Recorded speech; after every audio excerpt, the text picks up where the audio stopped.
ಎಲ್ಲರಿಗೂ ನಮಸ್ಕಾರ. ನನ್ನ ಹೆಸರು ಪ್ರಿಯಾಂಕಾ ರಾಠೋಡ್ ಅಂತ. ನಿಮ್ಮ ಈ ಒಂದು ಯೂಟ್ಯೂಬ್ ಚಾನಲ್ನ ಅಡ್ಮಿನ್ ಆಗಿದ್ದೀನಿ. ಅದೇ ರೀತಿಯಾಗಿ ಭಾರತದ ನಂಬರ್ 1 ಆನ್ಲೈನ್ ಕ್ಲಾಸ್ ರೂಮ್ ಆಗಿರುವಂತಹ ಅನ್ಅಕಾಡೆಮಿಯಲ್ಲಿಯೂ ಕೂಡ ನಾನು ವೆರಿಫೈಡ್ ಎಜುಕೇಟರ್ ಆಗಿದ್ದೀನಿ. ಸೊ ಇವತ್ತಿನ ಭಾಗದಲ್ಲಿ ನಿಮ್ಮ FTA STA ಎಕ್ಸಾಮ್ಗೆ ಸಂಬಂಧಪಟ್ಟಂತೆ ಸಾಮಾನ್ಯ ಕನ್ನಡಕ್ಕೆ, ಸೊ ಇದು ನಿಮಗೆಲ್ಲರಿಗೂ ಗೊತ್ತು ತುಂಬಾ ಸ್ಕೋರಿಂಗ್ ಸಬ್ಜೆಕ್ಟ್ ಅಂತ.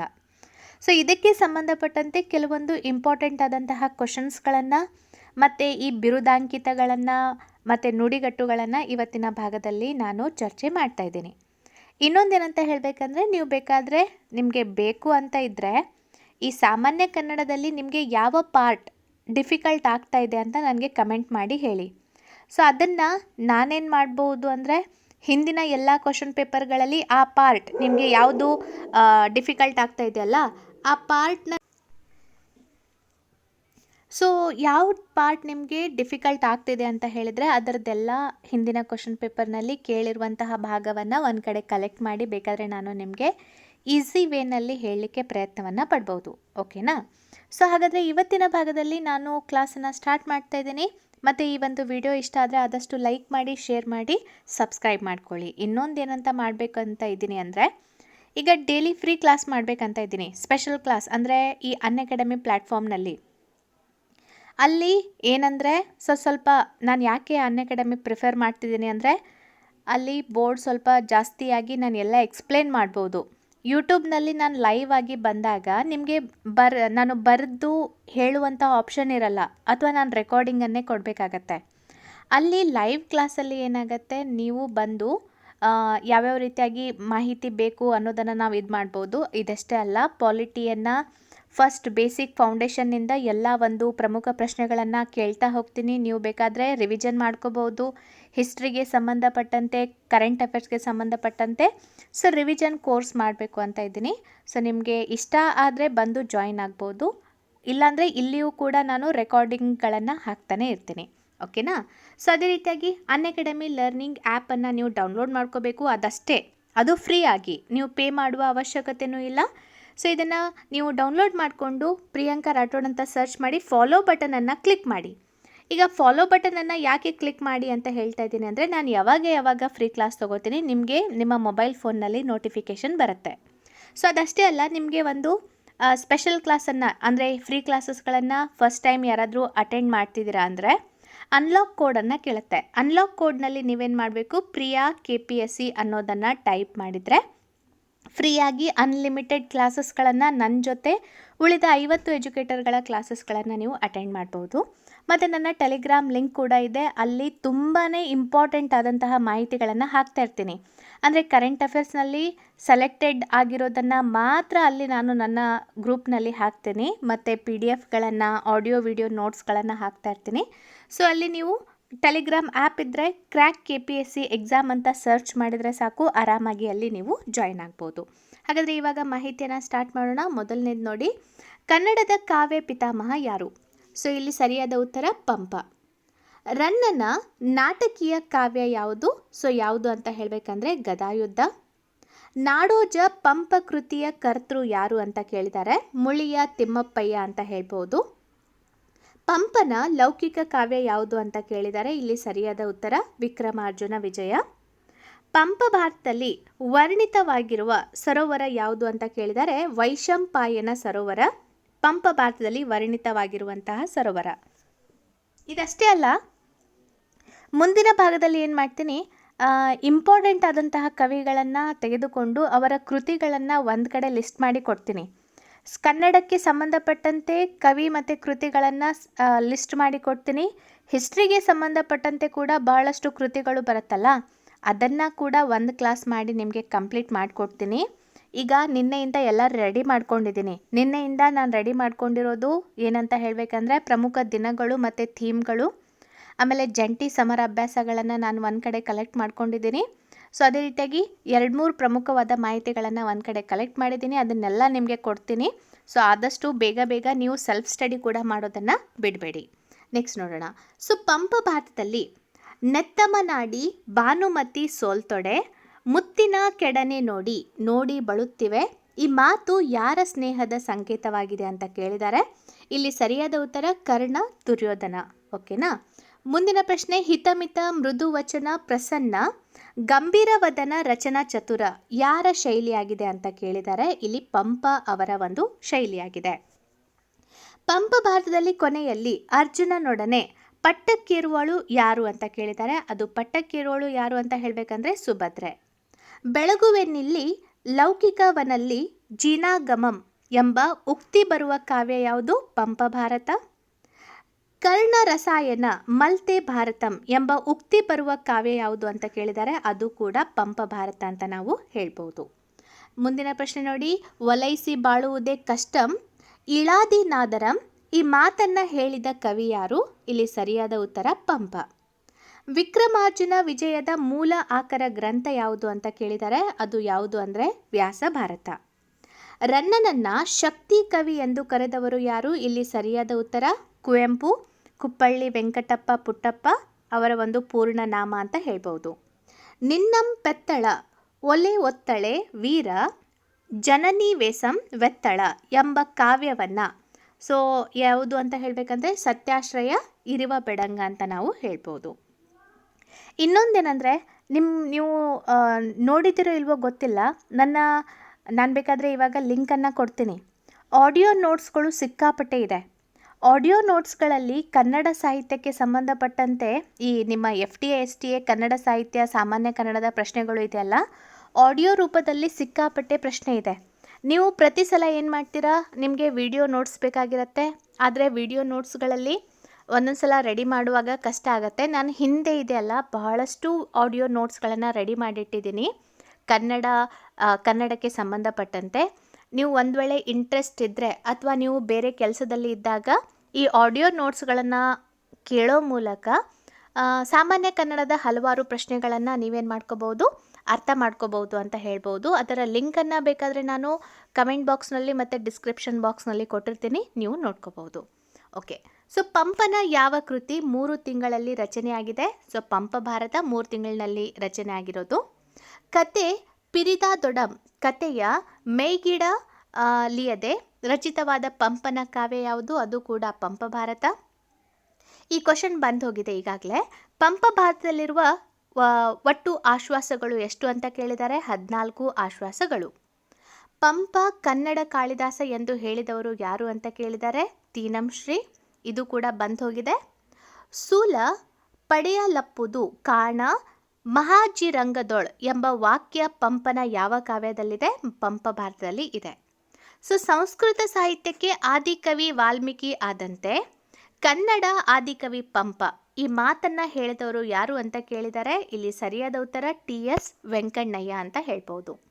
ಮುಂದಿನ ಪ್ರಶ್ನೆ, ಕನ್ನಡ ಸಾಹಿತ್ಯ ಪರಿಷತ್ತಿನ ಮೊದಲ ಅಧ್ಯಕ್ಷರು ಯಾರು ಅಂತ?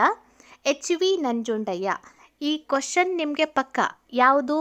ಈಗ ಹಾವೇರಿಯಲ್ಲಿ ಮನು ಬಳಿಗಾರ್ ಅವರ ಅಧ್ಯಕ್ಷತೆಯಲ್ಲಿ ನಡೀತಾ ಇರುವಂತಹ ಕನ್ನಡ ಸಾಹಿತ್ಯ ಸಮ್ಮೇಳನ, ಆ ಕ್ವಶನ್ ಪಕ್ಕ ಅಂತ ಅಂದ್ಕೊಳ್ಳಿ, ಅದು ಬಿದ್ದೇ ಬೀಳತ್ತೆ, ಕನ್ಫರ್ಮ್ ಮಾಡ್ಕೊಳ್ಳಿ. ಓಕೆನಾ?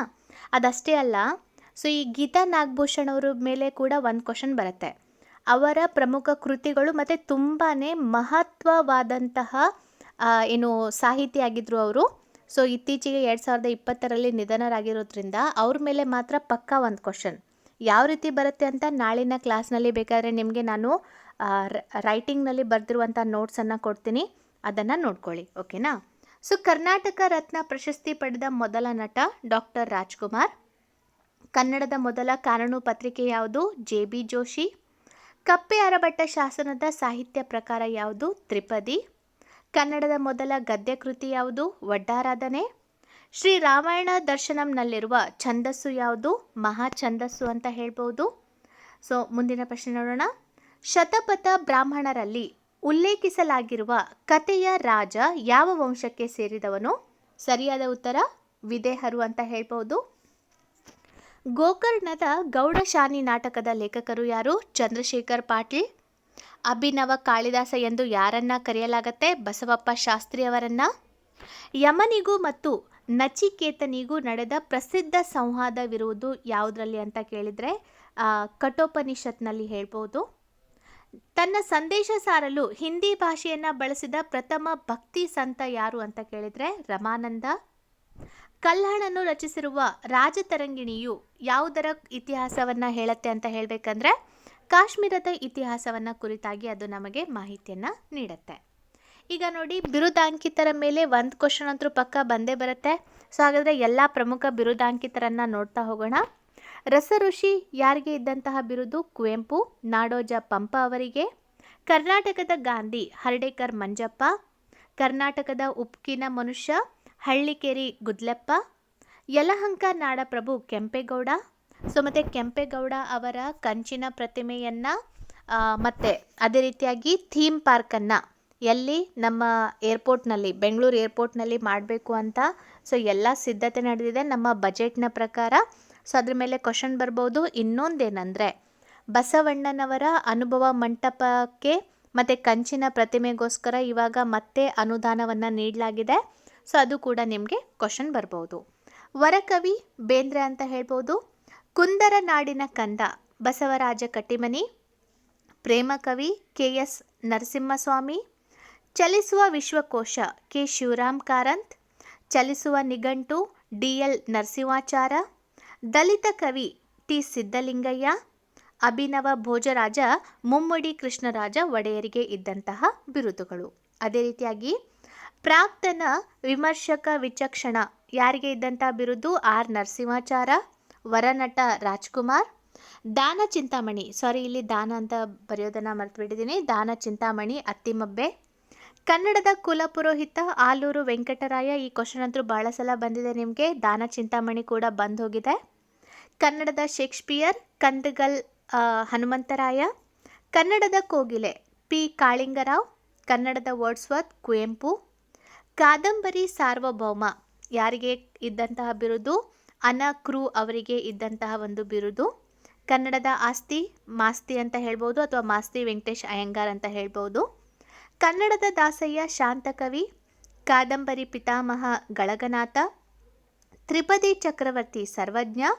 ಸಂತಕವಿ ಪುತಿನ. ಷಟ್ಪದಿಗಳ ಬ್ರಹ್ಮ ರಾಘವಾಂಕ. ಸೊ ಇವರಿಗೆ ಇದ್ದಂತಹ ಪ್ರಮುಖವಾದ ಬಿರುದುಗಳು. ಅದಷ್ಟೇ ಅಲ್ಲ, ಕರ್ನಾಟಕ ಪ್ರಹಸನ ಪಿತಾಮಹ TP ಕೈಲಾಸಂ. ಕರ್ನಾಟಕದ ಕೇಸರಿ ಗಂಗಾಧರ್ ರಾವ್ ದೇಶಪಾಂಡೆ. ಕನ್ನಡದ ಸಿಂಹ ಗಂಗಾಧರ್ ರಾವ್ ದೇಶಪಾಂಡೆ. ಸಂಗೀತ ಗಂಗಾದೇವಿ ಗಂಗೂಬಾಯಿ ಹಾನ್ಗಲ್. ಕರ್ನಾಟಕ ರತ್ನ ಗುಬ್ಬಿ ವೀರಣ್ಣ. ಚುಟುಕು ಬ್ರಹ್ಮ ದಿನಕರ ದೇಸಾಯಿ, ಇದಾಗಲೇ ಬಂದೋಗಿದೆ.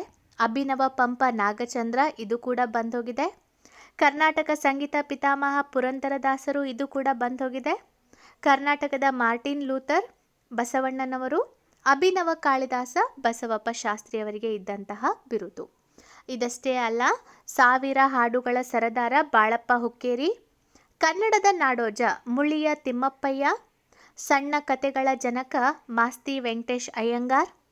ಕರ್ನಾಟಕ ಶಾಸನಗಳ ಪಿತಾಮಹ BL ರೈಸ್. ಅಭಿನವ ಸರ್ವಜ್ಞ ಉತ್ತಂಗಿ ಚೆನ್ನಪ್ಪ. ವಚನಶಾಸ್ತ್ರ ಪಿತಾಮಹ ಪಗು ಹಳಕಟ್ಟಿ. ಕವಿ ಚಕ್ರವರ್ತಿ ರನ್ನ. ಆದಿಕವಿ ಪಂಪ. ಶಕ್ತಿ ಕವಿ ರನ್ನ. ಉಭಯ ಚಕ್ರವರ್ತಿ ಪೊನ್ನ. ರಗಳೆಯ ಕವಿ ಹರಿಹರ. ಕನ್ನಡದ ಕಣ್ವ BM ಶ್ರೀ. ಕನ್ನಡದ ಸೇನಾನಿ AR ಕೃಷ್ಣ ಶಾಸ್ತ್ರಿ ಅಂತ ನಾವು ಹೇಳ್ಬೋದು. ಸೊ ಇವುಗಳು ಪ್ರಮುಖವಾದಂತಹ ಬಿರುದಾಂಕಿತಗಳು. ಮುಂದಿನ ಭಾಗದಲ್ಲಿ ನಿಮಗೆ ವಚನಕಾರರ ಕುರಿತಾಗಿ ನಿಮಗೆ ಮಾಹಿತಿಯನ್ನು ಹೇಳ್ತೀನಿ. ಓಕೆ, ಇವಾಗ ಮುಂದಿನ ಮಾಹಿತಿ ನೋಡೋಣ. ಇಲ್ಲಿ ಸ್ವಲ್ಪ ಕೆಲವೊಂದು ನುಡಿಗಟ್ಟುಗಳು ರಿಪೀಟೆಡ್ ಆಗಿರುವಂತಹ ನುಡಿಗಟ್ಟುಗಳನ್ನು ನೋಡೋಣ. ಅಂಜಿ ಅತ್ತಿಕಾಯಾಗು ಅಂದರೆ ತುಂಬ ಹೆದರೋದು. ಅರ್ಧ ಚಂದ್ರ ಪ್ರಯೋಗ ಮಾಡು ಅಂದರೆ ಕುತ್ತಿಗೆ ಹಿಡಿದು ನೂಕು. ಉಂಡ ಮನೆಗೆ ಎರಡೆಣಿಸುವುದು ಅಂದರೆ ಕೃತಜ್ಞನಾಗಿರುವುದು. ಅಂದರೆ ಸೊ ಇದನ್ನು ನೋಡೋಣ ಒಂದು ನಿಮಿಷ. ಓಕೆ, ಇದೊಂದು ಬಿಡಿ ಹಾಗೆ. ಸೊ ಉತ್ಸವ ಮೂರ್ತಿ ಸದಾ ತಿರುಗಾಡುತ್ತಾ ಮೆರೆಯುವವ. ಉಗುಳು ದಾಟುವ ಹಾಗಿಲ್ಲ ಅಂದರೆ ಮಾತು ಮೀರುವಂತಿಲ್ಲ. ಕಡ್ಡಿ ಮುರಿದಂತೆ ಮಾತನಾಡು ಅಂದರೆ ಸ್ಪಷ್ಟವಾಗಿ ಹೇಳು. ಕಣ್ಣಿಗೆ ಮಣ್ಣೆರಚು ಅಂದರೆ ಮೋಸ ಮಾಡು. ಅಂಕದ ಪರದೆ ಏಳು ಅಂದರೆ ಪ್ರಾರಂಭವಾಗು. ಉಸಿರು ಬಿಗಿ ಹಿಡಿದುಕೊಳ್ಳು ಅಂದರೆ ಮಾತನಾಡಲು ಹೆದರುವುದು. ಇದೆಲ್ಲ ವೆರಿ ಇಂಪಾರ್ಟೆಂಟ್ ರಿಪೀಟೆಡ್ ಆಗಿರುವಂತಹ ನುಡಿಗಟ್ಟುಗಳು ಅಂತ ನಾವು ಹೇಳ್ಬೋದು. ಓಕೆ, ಇದಿಷ್ಟು ಈ ಭಾಗದ ಮಾಹಿತಿ. ನಿಮಗೆ ಸಾಮಾನ್ಯ ಕನ್ನಡದ ಭಾಗದಲ್ಲಿ ಯಾವ ಟಾಪಿಕ್ ಅಥವಾ ಯಾವ ಭಾಗ ಡಿಫಿಕಲ್ಟ್ ಆಗುತ್ತೆ ಅಂತ ಹೇಳಿದರೆ ಅದನ್ನು ನಾನು ಹಿಂದಿನ ಕ್ವಶನ್ ಪೇಪರ್ಗಳಲ್ಲಿ ಎಕ್ಸಾಂಪಲ್ಗಳನ್ನು ತೆಗೆದುಕೊಂಡು ಆದಷ್ಟು ಈಸಿ ಮಾಡಿ ಹೇಳಲಿಕ್ಕೆ ಪ್ರಯತ್ನ ಪಡ್ತೀನಿ. ಮತ್ತು ಏನೇ ಡೌಟ್ ಇದ್ದರೂ ಕೂಡ ಕಮೆಂಟ್ ಮಾಡಿ ನೀವು ಹೇಳ್ಬೋದು. Okay, so thank you so much. ಮುಂದಿನ ವಿಡಿಯೋದಲ್ಲಿ ಮತ್ತೆ ಸಂಭವನೀಯ ಇವಾಗ ಹೇಳೋದು ವೆರಿ ಇಂಪಾರ್ಟೆಂಟ್ ಆಗಿರೋದನ್ನು ಮಾತ್ರ ನಾನು ಕನ್ಸಿಡರ್ ಮಾಡಿಕೊಂಡು ವಿಡಿಯೋಗಳನ್ನು ಮಾಡ್ತಾಯಿದ್ದೀನಿ. ಸೊ ನಿಮ್ಮ FT ಎಕ್ಸಾಮ್ ಆಗೋವರೆಗೆ ಸೊ ಎಲ್ಲ ಪ್ರಯತ್ನಗಳನ್ನು ನನ್ನ ಕಡೆಯಿಂದ ಮಾಡಿ ಕೊಡ್ತೀನಿ. ಓಕೆನಾ? ಸೊ ಈ ವಿಡಿಯೋ ಇಷ್ಟ ಆದರೆ ಆದಷ್ಟು ಲೈಕ್ ಮಾಡಿ, ಶೇರ್ ಮಾಡಿ, ಸಬ್ಸ್ಕ್ರೈಬ್ ಆಗೋದನ್ನು ಮರಿಬೇಡಿ. ಎಷ್ಟೆಷ್ಟು ಹೆಚ್ಚಾಗಿ ಸಬ್ಸ್ಕ್ರೈಬ್ ಆಗ್ತೀರಾ ಅಷ್ಟಷ್ಟು ನಿಮಗೆ ಅನುಕೂಲ ಆಗುತ್ತೆ ಅಂತ ಹೇಳ್ಬೋದು. Thank you.